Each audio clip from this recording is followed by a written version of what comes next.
အားလုံးပဲမင်္ဂလာပါကျွန်တော်ဒီဗီဒီယိုမှာပြောမှာကကျွန်တော်တို့ဒီမှာဟောပေါ့နော်ဒီမှာကျွန်တော်အဓိကပြောမှာဒီboot process and run level ကြောင်းပြောမှာဖြစ်ပါတယ်ဟုတ်ပြီအဲ့မှာကျွန်တော်တို့သိရမှာ boot process ဆိုတာဘာလဲ run level ဆိုတာဘာလဲboot process ဆိုတာကကျွန်တော်တို့ဒီ set ဖွင့်တဲ့ခလုတ်ကိုကွန်ပျူတာတစ်လုံးကို set ဖွင့်တဲ့ခလုတ်ကိုနှိပ်ပြီးတဲ့အချိန်နဲ့ကျွန်တော်တို့စပြီးတော့သုံးလို့ရတဲ့ user interface ပေါ်လာတဲ့အချိန်ဂျားထဲမှာဖြစ်သွားတဲ့ဟာလေးတွေပေါ့နော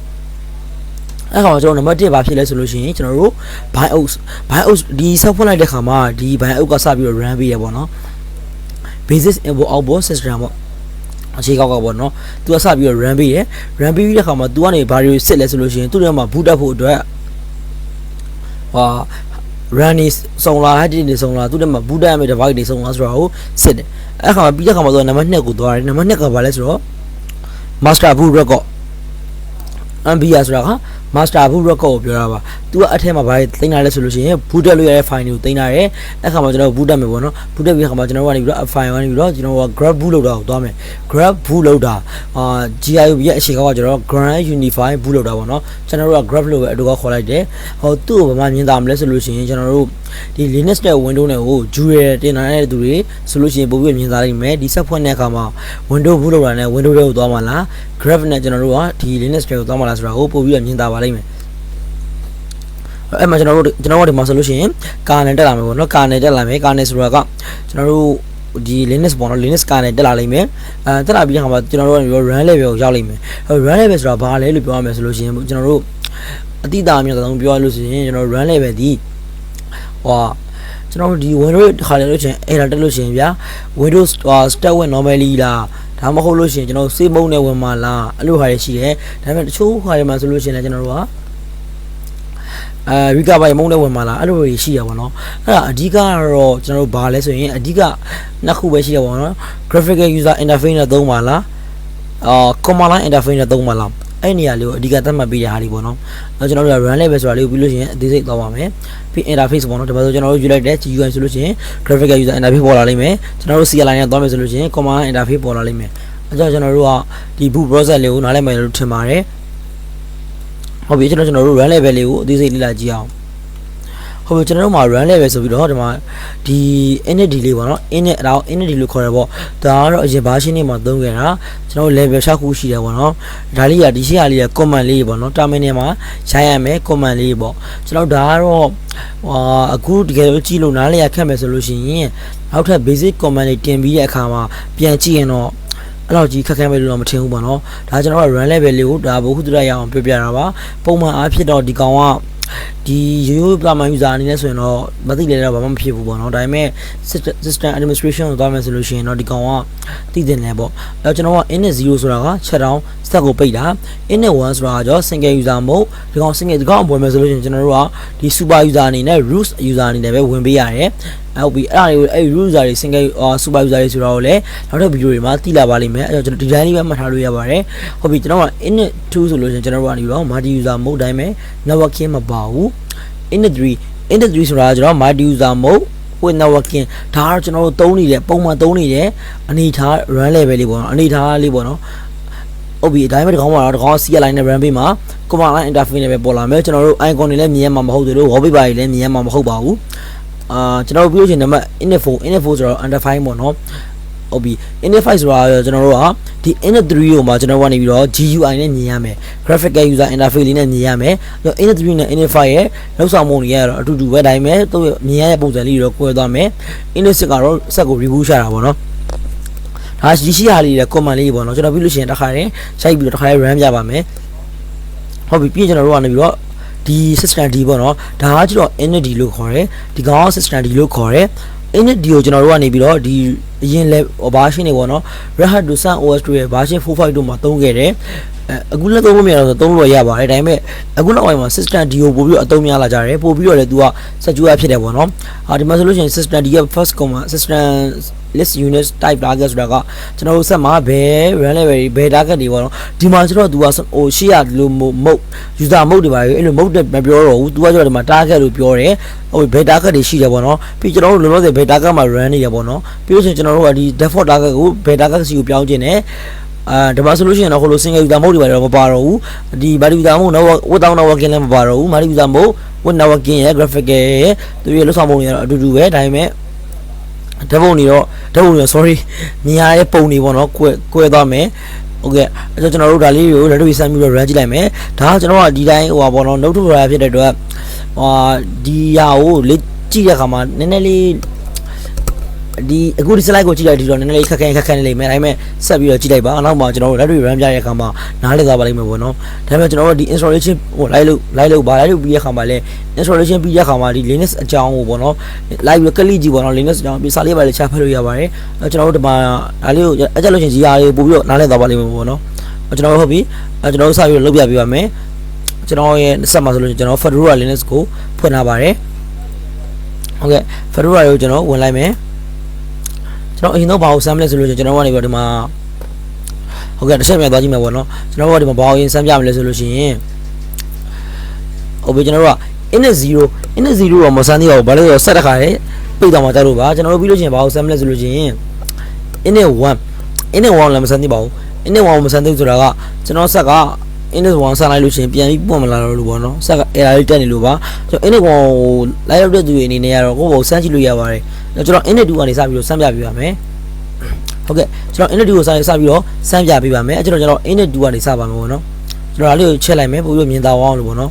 ်ကျွန်တော်တို့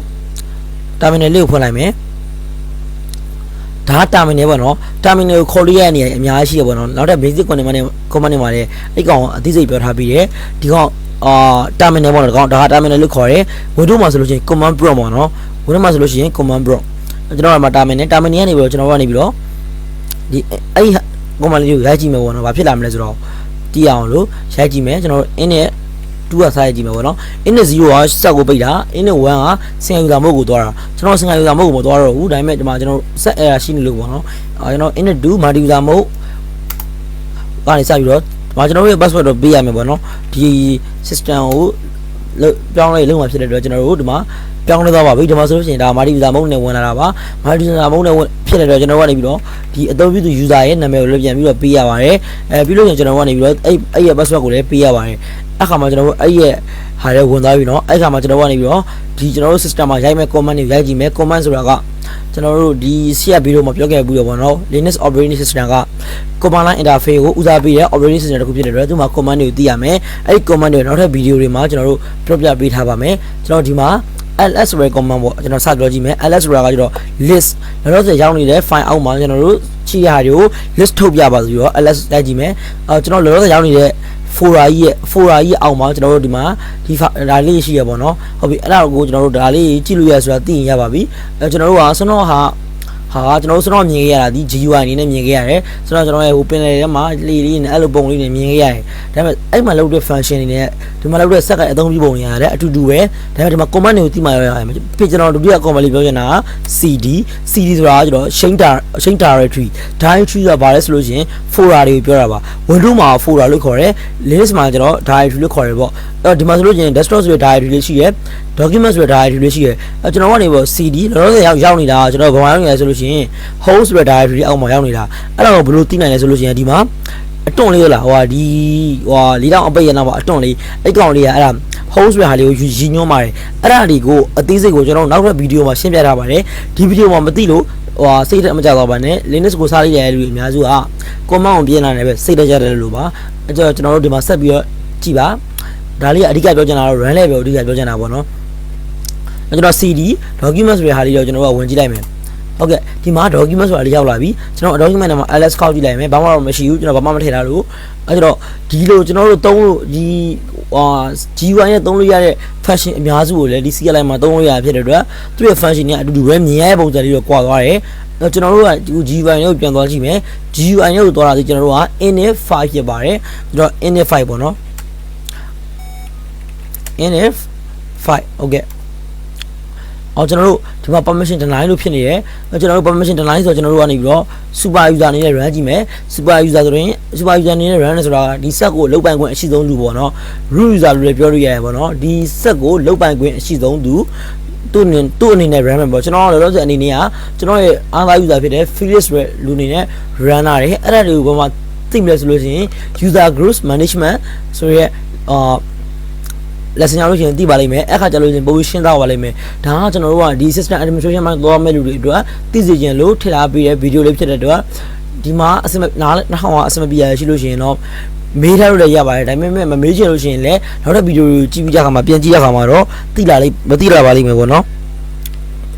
ကျွန်တော်တို့ဒီမှာ superuser နဲ့ run မယ် sudo su superuser နဲ့ run မယ်ဖြစ်တယ်ကျွန်တော်တို့ရဲ့ superuser root user ရဲ့ password ကိုထည့်ပေးရမယ်လူချင်းတို့အနေနဲ့စပြီးတော့ install ဆွဲတဲ့အခါမှာလည်း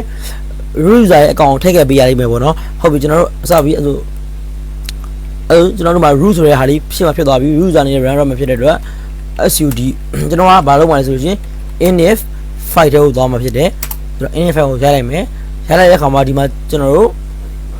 ဒီဟာပေါ့နော် GUI လေးပြန်တက်လာတာကြီးမျိုးပေါ့နော်ခဏလေးတော့ကြာမယ်ပေါ့ဘူရန်ဝေးရကြတော့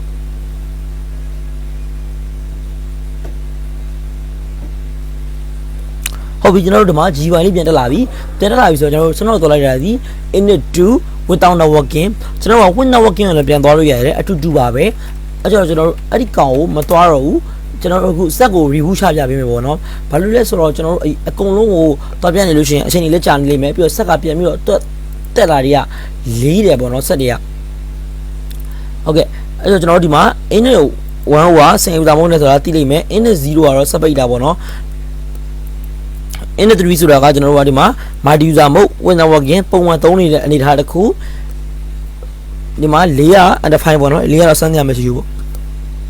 5ကိုစမ်းပြီးသွားပြီ2ကိုစမ်းပြီးသွားပြီ3ကိုကမစမ်းပြတော့ဘူးဆိုတာကကျွန်တော်တို့ဒီကောင်နဲ့အတူတူပဲ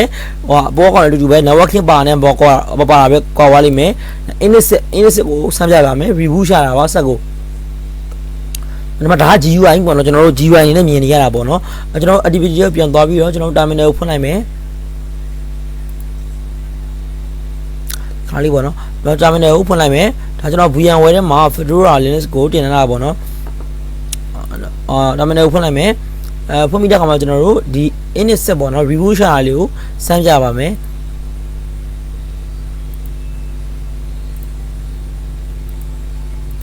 init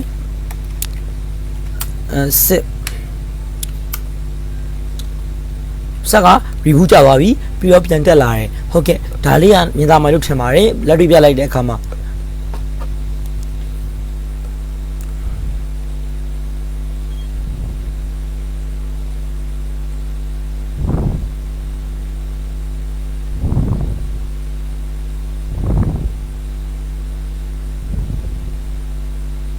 ဟုတ်ကဲ့ကျွန်တော်တို့ဒီမှာပြန်ပြီးတော့ဆက်ပြန်တက်လာပြီပေါ့နော်ဒါပေမဲ့နည်းနည်းလေးတော့ခေါင်းကြာနိုင်နေဘာလို့လဲဆိုတော့ကျွန်တော် VMware မှာတင်ထားတာဖြစ်တဲ့အတွက် VMware ကနည်းနည်းလေးကြာရဲပေါ့နော်ပြီးတော့ဒါပေမဲ့ခေါင်းသုံးရတော့ပိုလွယ်တယ်ပြီးတော့ license version ပေါ့နော် license version ဆိုကျွန်တော် license ဝယ်လာမေးလို့ရှိရင်မဝယ်ရပါဘူး crap version သုံးတာပါလာကြရတဲ့ key တွေသုံးတာပေါ့နော်ဟုတ်ကဲ့ကျွန်တော်တို့ဒီမှာ Fedora ပြန်ပြီးတော့တက်လာပြီဟုတ်ပြီကျွန်တော်အဲ့ကျွန်တော် init ဘိုင်းကို init ဒီဘိုင်းကိုကျန်လာလေးတွေကိုကိုယ့်ဘက်ကိုဆက်ဆန်းစေချင်တယ်ပေါ့နော်ကျွန်တော်တို့အခု system ဒီဘိုင်းကိုသွားမယ် system ဒီဘိုင်းကိုသွားမယ် system ဒီဆိုတာကအခုနောက်ပိုင်း operating system တွေမှာအသုံးများလာတဲ့ processor တစ်ခုလို့ပြောလို့ရတယ်သူ့ရဲ့ဟာတွေလည်းကျွန်တော်တို့စမ်းကြည့်လို့ရတယ်အဲ့တော့ကျွန်တော်တို့စမ်းကြည့်အောင်ဒီကဒါတွေရဲ့ command တွေဖြစ်ပါတယ်အဲ့ကျွန်တော်တို့နေပြီးတော့အခုတစ်ခါလေးစမ်းကြည့်မယ်ဒီမှာနည်းနည်းလေးတော့စောင့်ပါပေါ့နော်ဟုတ်ကဲ့ရပြီကျွန်တော်တို့ဒီမှာ feeless user အနေနဲ့sorry ကျွန်တော်ပတ်စဝတ်မှားနေတယ်ဒီမှာကျွန်တော်တို့ဟုတ်ပြီဒီ feeless user ရောပြန်ဝင်သွားပြီဒီမှာကျွန်တော်တို့စပြီးတော့စမ်းပါသည် system d ကိုစမ်းမှာဖြစ်တယ်ဒီမှာ system cdl system control ပေါ့နော်အဲ့ဒီ command လေးကိုတောင်းရမယ်ပြီးလို့ရှိရင်ကျွန်တော်က list units minor type target ဆိုတာကဒီ program ပေါ့နော်ဒီ computer မှာဘယ် target တွေနဲ့ run နေလဲဆိုတာဘယ် run လို့ရတဲ့ target တွေပေါ့နော်ဘယ် target တွေရှိလဲဆိုတာကိုကြည့်လို့ရရပေါ့နော်ကျွန်တော်တို့ဒီမှာစပြီးတော့ activity သွားလိုက်မယ်ဒီပရိသတ်ကျွန်တော်ရဲ့ဒီ Fedora မှာမလို့ပေါ့နော်တခြား operating system တွေမှာအဲ့လိုကြီးမဟုတ်တော့ဘူးဒီဘက်ဒီမှာရှိလိမ့်မယ်ကဲဒီမှာဆိုလို့ရှိရင် Genome desktop ကိုသွင်းလာလို့ရှိရင်ဒီဘက်မှာပေါ်နေလိမ့်မယ်အဲ့လိုမျိုးလေးရှိမယ်မဟုတ်ရင်တချို့ Debian base တွေမှာဆိုလို့ရှိရင် right click ထောက်လိုက်လို့ရှိရင် open terminal တွေပါရှိရပေါ့နော်ကျွန်တော်ကဒါ Fedora မှာမလို့ဒီလိုဒီ terminal လေးကိုသွားရမယ်ပြီးလို့ရှိရင်ကျွန်တော်တို့ဒီမှာ system cdl list unit type target ဆိုတာလေးရိုက်ကြည့်ရမယ်ပေါ့နော်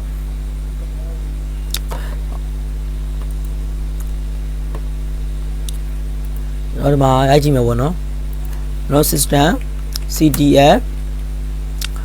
list unit type target sorry ကျွန်တော်ဒီမှာ list မှာသူက as မထည့်ရအောင်နော်ဟုတ်တယ် list မှာ as ထည့်ရအောင် unit မှာတော့ as ထည့်ပေးရမယ်ဒီမှာ list မှာတော့သူက as မထည့်ရအောင်နော် unit မှာ as ထည့်ပေးရမယ်အခုတစ်ချက် run ကြည့်အောင်မှဆိုလို့ရှိရင်ဒီ computer မှာ run လို့ရတဲ့ target တွေရှိမယ် graphic target တွေနဲ့ run လို့ရမယ်ဘယ် target တွေနဲ့ run လို့ရမယ်ဆိုတာကိုသူပြထားပြီးရဲအဲ့တော့ဒါလေးတွေ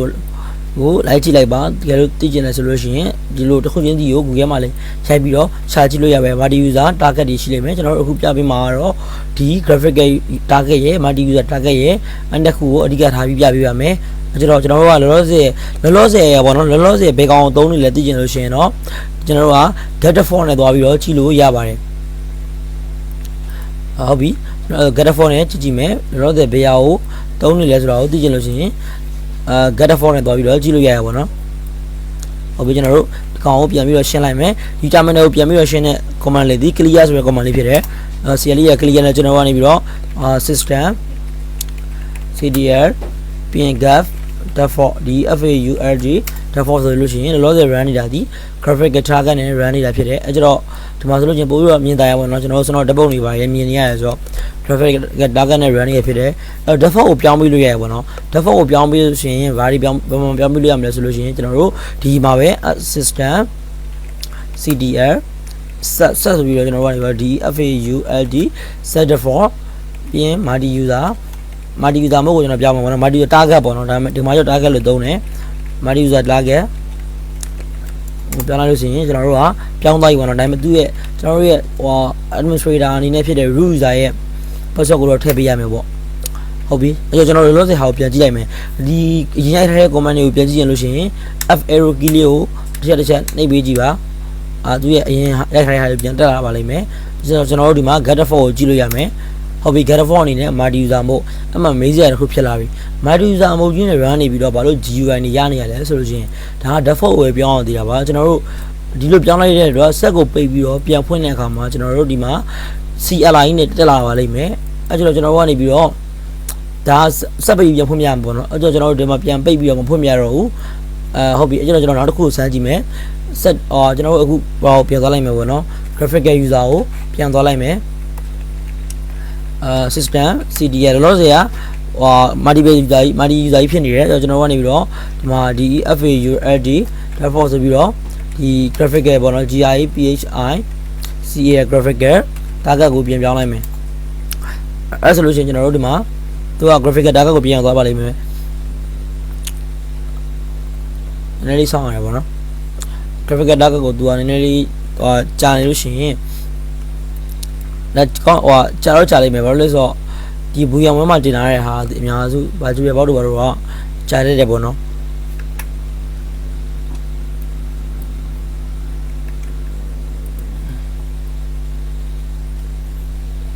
graphic target ကိုတစ်ချက်ပြန်သွားကြည့်မယ်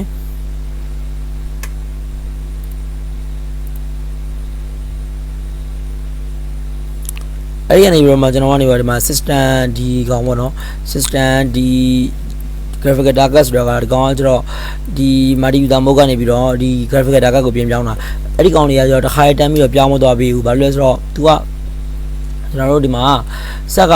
ဒီမှာ run နေလို့ဆိုလို့ရှိရင် तू က default အနေနဲ့ပြောင်းသွားတယ်ဒါပေမဲ့တစ်ခါတန်းပြောင်းသွားတာမဟုတ်ဘူးဆက်ပြန်ပိတ်လိုက်ပြန်ဖွင့်လိုက်မယ်ဆိုလို့ရှိရင်တော့ကျွန်တော်ပြောင်းလိုက်တဲ့ mode ကို तू ကပြန်ရောက်လာလိမ့်မယ်ပေါ့နော်အဲ့ကျတော့ကျွန်တော်ကတစ်ခါတန်းပြောင်းကြလို့ရှိရင်ဘာလဲလုပ်ရမလဲဆိုလို့ရှိရင်ကျွန်တော်တို့ကနေပြီးတော့ဒီ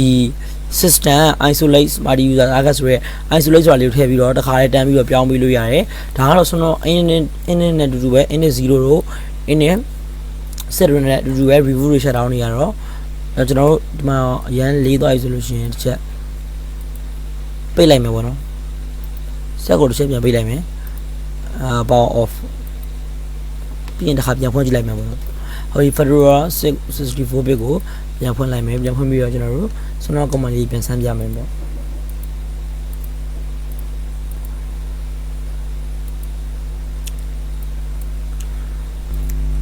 ဒါတော့ run လေးပဲပေါ့နော် run လေးပဲဆိုတော့ကျွန်တော်တို့ဒီ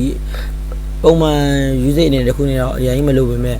system administration မှာကိုသွားမယ်ဆိုလို့ရှိရင်တော့တကယ်လိုတဲ့ဟာတွေပြောလို့ရတယ် ခဏလောက်ဆောင်ပေးပါဟောဒီမှာ Fedora တော့ဒီပြန်တော့တက်လာပြီဒီမှာဆိုလို့ရှိရင်ကျွန်တော်တို့ဒီဟာလေးတစ်ခုပဲကျွန်တော်ရပါတော့ system isolate multi user target ဆိုတာလေးတစ်ခုပဲကျွန်တော်ရအဲ့ဒီကောင်လေးကိုကျွန်တော်ပြန်ဆန်းပြမယ်ပေါ့ဟုတ်ပြီကျွန်တော်တို့ဒီမှာinit ကိုလည်းတည်သွားကြပြီဒီ boot browser ကိုလည်းတည်သွားကြပြီဆိုတော့ဒီ system ဒီ browser လေးတစ်ခုပဲချန်တယ်အခါမှာပဲ cancel သွားနဲ့စက်က error တက်သွားတယ်ကျွန်တော်တို့ဒီဗီဒီယိုတွေကိုကြည့်ရတဲ့အခါမှာမပြေတာရှိလို့ရှိရင် comment မှာအောက်ပြီးကျွန်တော်ဆက်ပိတ်သွားတယ်အတော်ဖြစ်သွားပါတော့ဘာလဲဆိုတော့ဒီမှာကျွန်တော်တို့စနောကနေပြီး graphic ရဲ့မရောက်သွားပဲနေ multi user mode မှာဆက်ကိုပိတ်လိုက်ပြီးကျွန်တော်က multi user mode ကိုဒီမှာ setup ပေါ်ထားပြီးတော့ဆက်ကိုပိတ်လိုက်တယ်ကျွန်တော်စနောသုံးနေရက graphic ရဲ့ဒါပေမဲ့တကယ်လည်းအခုပြန်တက်လာရော multi user mode CLI နဲ့တက်လာတယ်အဲ့ဒီကောင်ကဘာလို့လဲဆိုတော့ကျွန်တော် run level မှာပြောင်းလာခဲ့လို့ကျွန်တော်တို့ဒီမှာဆိုလို့ရှိရင်ဟိုပြန်သွားလိုက်မယ်အဲ့ဒါဆိုလို့ချင်းကျွန်တော်တို့ကဒီမှာပြန်ပြီးတော့ဒီမှာ isolate ရောက်တော့ပြလိုက်တော့မှာနော်ဒီ setup for ကိုကျွန်တော်တို့က graphic target နဲ့မ run တော့ဘဲနဲ့ isolate လုပ်ပြီးတော့ကျွန်တော်တို့က multi user graphic target ကိုတန်းသွားလိုက်မယ်ပေါ့ကျွန်တော်အရင်ဆုံး user တစ်ခုအနေနဲ့ဝင်ရမယ်ခဏလေးပေါ့နော် password မှာပါတယ် sorry okay ကျွန်တော်တို့ဒီမှာfeeless user တွေရောက်သွားပြီကျွန်တော်တို့ဒီမှာနေပြီးတော့ super user အနေနဲ့ပြန်ပြီးလုပ်ပေးမယ်โอเคကျွန်တော်တို့ဒီမှာ root user ဖြစ်သွားပြီလောလောဆယ် run နေတာကိုသိကြလို့ရှိရင် system ctl get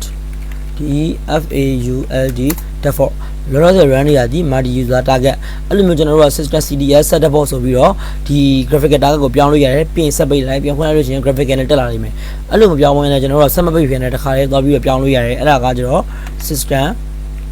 ctl isolate graphic ရဲ့ target အဲ့ဒါဆိုလို့ရှိရင်ကျွန်တော်တို့ကဒီမှာသူကတခါတည်း graphic user mode ကိုတန်းပြောင်းသွားလိမ့်မယ်ပေါ့နော်ဒီမှာကျွန်တော်တို့တခါတည်းသူက graphic user ကိုသွားပြီးတော့ပြောင်းပေးလိမ့်မယ်ဆက်ကသူ့လိုပိတ်သွားပါရင်ပြီးလို့ရှိရင်ပြန်တက်လာလိမ့်မယ်စနောလိုကျွန်တော်တို့default ကိုချိန်ထားပြီးတော့မှဆက်ပိတ်ပြီးပြန်ဖွင့်လိုက်ရင်လောက်ဆရာမလိုတော့ဘဲနဲ့ isolate နဲ့သွားလို့ရတယ်ဟုတ်ပြီကျွန်တော်ဒီမှာ graphic ရဲ့အနေနဲ့ပြန်တက်လာပြီကျွန်တော်ဝင်လိုက်မယ်ပေါ့နော်ကျွန်တော်တို့ဒီမှာ system D ကိုနားလိုက်မယ်လို့ထင်တယ်အဲကျွန်တော်အခုသွားမလဲဆိုလို့ရှိရင်ဒီ shutdown ချတာလေးကိုကျွန်တော်ပြလိုက်မယ် init 0နဲ့ချကြည့်မယ်ပေါ့နော်